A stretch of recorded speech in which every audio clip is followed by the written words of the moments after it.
Hello everyone. Episode की starting में हमें सीहो को दिखाते हैं जिसने कि कमिश्नर को जान से नहीं मारा था, बट वो कमिश्नर की कार में जो डैश कैम लगा होता है उसे तोड़ देता है। और फिर इसके बाद हमें हेसिक को दिखाते हैं जिसे कि कमिश्नर के बारे में पता चल गया था और वो अपनी टीम वालों के साथ वहाँ पर पहुँच जाता है, बट वहाँ पर उनको कमिश्नर की बॉडी नहीं मिलती है और हेसिक वहाँ की हालत देखकर जान जाता है कि गन से गोली नहीं चलाई गई है, मतलब कि ये सब काम सीहो का है और सीहो ने ही कमिश्नर को किडनैपिंग कर लिया है। और दूसरी तरफ हमें ह्वाजा के फ्यूनरल में दिखाते हैं जहाँ पर नामसुन अपनी फैमिली के साथ होती है। तभी ह्वाजा का एक दोस्त आता है जिससे कि नामसुन सॉरी बोलने लगती है कि ये सब मेरी गलती है, तो उसका दोस्त बोलता है कि नहीं, आपकी गलती नहीं है, अगर ह्वाजा नामसुन बनकर आपके घर में नहीं आई होती तो उसके साथ ये सब कुछ भी ना हो, इसलिए प्लीज आप माफी मत मांगिए। तो हांग उनसे बोलती है कि ह्वाजा के जितने भी फ्रेंड्स हैं उन सबको बुला लो, मैं चाहती हूँ कि ह्वाजा के फ्यूनरल में उसके सारे दोस्त आए। इसके बाद ह्वांग बाहर आकर बैठी होती है जहाँ पर बोंगो भी आ जाता है और ह्वांग से बोलता है कि मुझे पहले ह्वाजा बिल्कुल भी अच्छी नहीं लगती थी, बट फिर जब मुझे पता चला उसने नामसुन की आइडेंटिटी को सीहो के सामने नहीं आने दिया तब से मुझे वो अच्छी लगने लगी थी और अब उसके लिए मुझे बहुत ज्यादा बुरा फील हो रहा है। तो हांग गुस्से में बोलती है कि मुझे बस एक बार सीहो मिल जाए, मैं उसे मार दूंगी। इसके बाद बोंगो हांग से बोलता है कि अगर तुम बुरा ना मानो तो मुझे तुमसे एक बात पूछनी है। तो हांग बोलती है कि हाँ बोलो। तो बोंगो बोलता है कि जब हम लोग बुसान ट्रिप में गए थे तो मैंने तुम्हें वहाँ पर एक आदमी के साथ देखा था, क्या तुम उसे डेट कर रही हो? जिस पर हांग मना करती है कि नहीं, मैं किसी को भी डेट नहीं कर रही हूँ, वो एक स्कैमर है और इसलिए मुझे उसको पकड़ना है और उसकी सच्चाई बाहर लानी है। ये सुनकर बोंगो को काफी रिलैक्स फील होता है। हांग बोंगो से बोलती है अगर इस काम में मेरी जान खतरे में आ जाए तो इसके बाद तुम बच्चों का ध्यान रखोगे, जिस पर बोंगो भड़क जाता है कि तुम्हें कुछ भी नहीं होगा और तुम ऐसा कैसे बोल सकती हो। तो हांग उससे बोलती है कि तुम इतना ज्यादा ड्रामा क्यों कर रहे हो और उसे शांत करा देती है। इसके बाद नामसुन अंदर ही बैठी होती है, तभी उसके पास हांग आती है। तो नामसुन उसे बताती है कि सीहो को पता चल गया है कि मैं ही नामसुन हूँ। तो हांग बोलती है कि तुम्हें अब और ज्यादा अलर्ट रहना होगा। और दूसरी तरफ हमें हेसिक और उसकी टीम वालों को दिखाते हैं जहाँ पर हेसिक जिनसियोन से बोल रहा होता है कि क्या हम सीहो के फोन को ट्रेस नहीं कर सकते। तो जिनसियोन बोलता है कि हाँ ऐसा हो सकता है अगर वो किसी लिंक पर क्लिक कर दे। तो हेसिक उसे क्लाइंट की लिस्ट दिखाता है और बोलता है कि तुम रूसियन टीम की तरफ से उसे मैसेज करो ताकि वो उस लिंक पर क्लिक कर सके। तभी वहाँ पर नामसुन आ जाती है जो कि हेसिक और उसकी टीम वालों को बताती है कि सीहो को पता चल गया है कि मैं ही नामसुन हूँ और उसने ही ह्वाजा को भी मार दिया है क्योंकि ह्वाजा ने उसे नहीं बताया था कि मैं ही नामसुन हूँ। तो ये सुनकर हेसिक नामसुन के लिए वरीड होता है और हेसिक भी नामसुन को बताता है कि सीहो ने कमिश्नर को किडनैप कर लिया है। और दूसरी तरफ हमें सीहो को दिखाते हैं जिसने कि ब्योम को मार दिया था और वो वहाँ से जा रहा था। तभी उसके पास नामसुन का कॉल आता है जो कि उससे बोलती है कि आखिर तुम बेगुनाह लोग को क्यों मार रहे हो। तो सीहो नामसुन से बोलता है कि आखिर मैं जानना चाहता हूँ कि तुम डोगो कंपनी में क्या करने आई थी, क्या तुम मेरी जासूसी करने के लिए आई थी और जो भी हमारे बीच था क्या वो सब झूठ है। तो नामसुन बोलती है कि हाँ वो सब झूठ है और मैं बस वहाँ पर जासूसी करने के लिए आई थी। ये सुनकर सीहो को बहुत ज्यादा गुस्सा आता है। नामसुन सीहो से बोलती है कि मैं तुम्हें जल्द ही पकड़ लूंगी, जिस पर सीहो बोलता है कि ऐसा कभी भी नहीं होगा क्योंकि तुम मुझे कभी भी नहीं ढूंढ पाओगी। ये बोलकर वो कॉल कट कर देता है। कॉल कट होने के बाद सीहो के फोन में रसिया की तरफ से एक लिंक आता है जिस पर सीहो क्लिक कर देता है और ये लिंक हेसिक ने भिजवाया होता है जिससे कि सीहो का फोन हैक हो जाता है। तभी सीहो के पास पाबेल की तरफ से कॉल आती है। सीहो पाबेल से बात कर रहा होता है जहाँ पर पाबेल तसार बॉम्बा के बारे में बात कर रहे होते हैं। तो सीहो पाबेल से बोलता है कि अब तुम मुझे कंट्रोल नहीं कर सकते और मैं पाबेल के हाथों नहीं मरने वाला। ये बोलकर वो कॉल कट कर देता है और यही सारी बातें हेसिक की टीम वाले और हेसिक सुन रहे होते हैं। और जब जिनसियोन तसार बॉम्बा के बारे में सर्च करता है तो उन्हें पता चलता है कि ये तो बॉम्ब है। तो जिनसियोन बोलता है कहीं ये लोग बॉम्ब ब्लास्ट तो नहीं करवाने वाले। तो हेसिक मना करता है कि नहीं ऐसा नहीं होगा,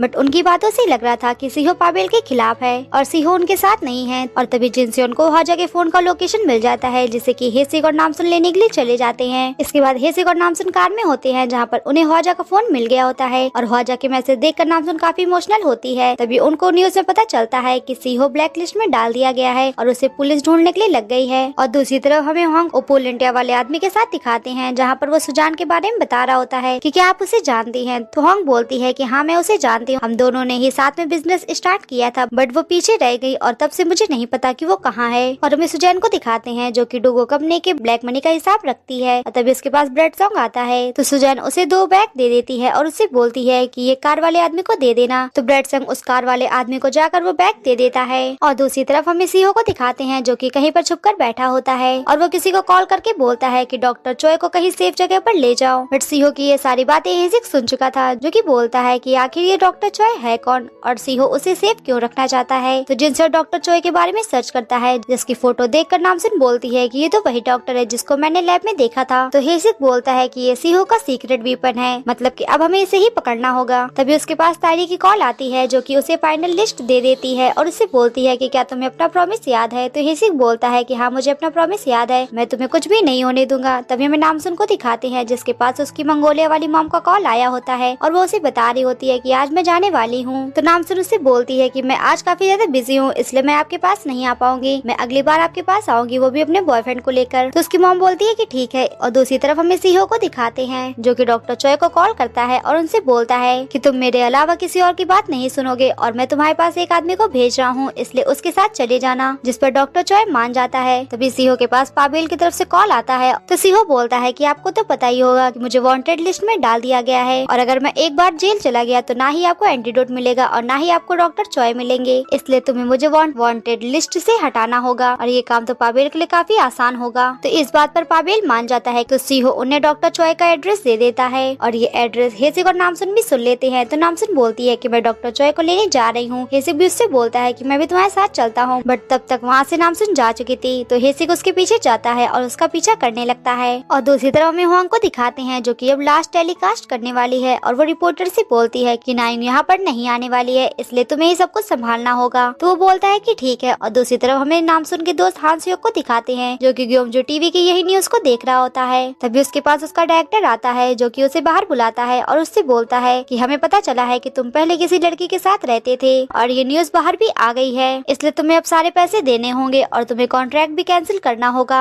ये सुनकर तो हान सियोक हैरान हो जाता है। और दूसरी तरफ हमें पाबेल के आदमियों को दिखाते हैं जो कि डॉक्टर चॉय को लेने जा रहे थे। तभी हमें नामसुन को दिखाते हैं जो कि अपनी पावर्स को यूज करके बहुत दूर से देख लेती है कि डॉक्टर चॉय कहाँ है। और जैसे ही पाबेल के आदमी डॉक्टर चॉय के पास पहुँचते हैं वहाँ पर डॉक्टर चॉय नहीं होते हैं और ये बातें वो लोग पाबेल को बता देते हैं। और दूसरी तरफ हमें सीहो को दिखाते हैं जिसके पास पाबेल का कॉल आता है और वो सीहो से बोलते हैं कि तुमने हमें धोखा दिया है, वहाँ पर डॉक्टर चॉय नहीं मिले हैं। ये सुनकर तो सीहो बहुत ज्यादा शॉक्ड हो जाता है और वो कॉल कट कर देता है। और दूसरी तरफ हमें नामसुन को दिखाते हैं जो कि डॉक्टर चॉय को पुलिस स्टेशन लेकर आ गई थी। के बाद वो सब लोग डॉक्टर चॉय को बांध देते हैं और उससे पूछताछ करने लगते हैं कि आखिर सीहो कहाँ छुपा है। तो डॉक्टर चॉय बोलते हैं कि तुम सीहो को कभी भी नहीं ढूंढ पाओगे। तो नामसुन डॉक्टर चॉय का फोन ले लेती है और उसमें से सीहो को मैसेज करती है कि मुझे डोगो कंपनी में आकर मिलो। और इसके बाद नामसुन गुस्से में पुलिस स्टेशन के बाहर निकल जाती है जहाँ पर उसके पीछे हेसिक जाता है और उसे रोकता है और बोलता है कि आखिर तुम अकेले कहाँ जा रही हो, क्या तुम्हें पता नहीं है कि वो बहुत ज्यादा खतरनाक है। तो नामसुन बोलती है कि आज मैं सब कुछ खत्म कर दूंगी, या फिर वो बचेगा या फिर मैं। तो हेसिक बोलता है कि तुम मरने की बात क्यों कर रही हो, अगर तुम मर गई तो बताओ फिर मेरा क्या होगा। और यहाँ पर हेसिक नामसुन से प्रॉमिस ले लेता है कि चाहे कुछ भी हो जाए तुम्हें जिंदा वापस आना होगा। तो नामसुन उसे प्रॉमिस कर देती है और यहाँ पर हेसिक और नामसुन बहुत ज्यादा इमोशनल हो जाते हैं। इसके बाद हमें नामसुन को दिखाते हैं जो कि डोगो कंपनी में आई होती है। तभी नामसुन को मिसेस बेक मिलती हैं जो कि नामसुन से बोलती हैं कि यहाँ पर सब लोग बोल रहे हैं कि तुम स्पाई हो। तो नामसुन बोलती है कि हाँ मैं स्पाई हूँ, बट वो सीहो के बारे में बताती है कि वो डोगो कंपनी में ड्रग्स का बिजनेस करता है, इसलिए आपको भी इस जॉब से रिजाइन कर देना चाहिए। ये बोलकर नामसुन वहाँ से चली जाती है और सीहो के कैबिन में आकर एंटीडोट ढूंढने लगती है, बट वो उसे वहाँ पर नहीं मिलता है। और दूसरी तरफ हमें सीहो को दिखाते हैं जिससे कि अब पता चल गया है कि उसका फोन हैक्ड हो गया है। और तभी वो पुरानी बातों को याद करने लगता है कि कैसे नामसुन उसकी कॉल की सारी बातों को ध्यान से सुनती थी और वो कैसे लैब के बारे में जानने के लिए क्यूरियस थी। ये सब याद कर सीहो को बहुत ज्यादा गुस्सा आता है। तभी वहाँ पर सीहो का असिस्टेंट आ जाता है जो कि नामसुन की फैमिली के बारे में उसको सब कुछ बताता है कि उसकी मंगोलिया वाली मॉम यहीं पर है। तो सीहो उसे ऑर्डर दे देता है कि उसकी पूरी फैमिली को मार दो। और दूसरी तरफ हमें बोंगो, नामिन और उसकी मॉम को दिखाते हैं जो कि नामसुन की मॉम को छोड़ने के लिए आए थे, क्योंकि नामसुन की मॉम यहाँ पर कुछ शॉपिंग करने वाली हैं और इसके बाद मंगोलिया चली जाएंगी। तभी हमें नामसुन की मॉम के पीछे दिखाते हैं कि कोई उसका पीछा कर रहा है और तभी उसके पास एक कार आकर रुक। और दूसरी तरफ हमें नामसुन को दिखाते हैं जो कि अभी भी सीहो के कैबिन में ही होती है। तभी नामसुन के पास सीहो का कॉल आता है जो कि उससे बोलता है कि तुम्हारी मंगोलिया वाली मॉम यहीं पर है और मुझे पता है कि तुम उनसे बहुत ज्यादा प्यार करती हो और इसलिए मैंने तुम्हारी मॉम को किडनैप कर लिया है। अगर तुम उन्हें सेफ देखना चाहती हो तो अकेले वेयर हाउस मुझसे मिलने के लिए आ जाओ और भूल कर भी पुलिस वाले को मत बताना, नहीं तो मैं तुम्हारी मॉम को मरवा दूंगा। और ये सारी बातें हेसिक भी सुन लेता है जो कि नामसुन को कॉल करता है और उससे बोलता है कि तुम अकेले मत जाओ, बट नामसुन उससे बोलती है कि मुझे अकेले ही जाना होगा, नहीं तो वो मेरी मॉम को मार देगा। ये बोलकर नामसुन वहाँ से चली जाती है। इसके बाद हमें होंग को दिखाते हैं जो कि सुजैन से मिलने के लिए आई होती है और उससे बोलने लगती है कि मुझे नहीं पता था कि तुम पैसों के लिए ड्रग्स डील करने लगोगी और उससे पूछती है कि आखिर ब्रेड सॉन्ग कहाँ है। बट यहाँ पर सुजैन उसे ब्रेड सॉन्ग के बारे में कुछ भी नहीं बताती है और अपने आदमियों को इशारा कर देती है कि तुम्हें इसे मारना होगा। और जैसे ही वो सारे आदमी होंग पर अटैक करते हैं, होंग तो उन्हें बहुत आराम से रोक लेती है और इसके बाद उनकी बहुत ज्यादा धुलाई करती है। और यहाँ पर होंग सुजैन को इतना ज्यादा डरा देती है, ब्रेड सॉन्ग का एड्रेस दे देती है।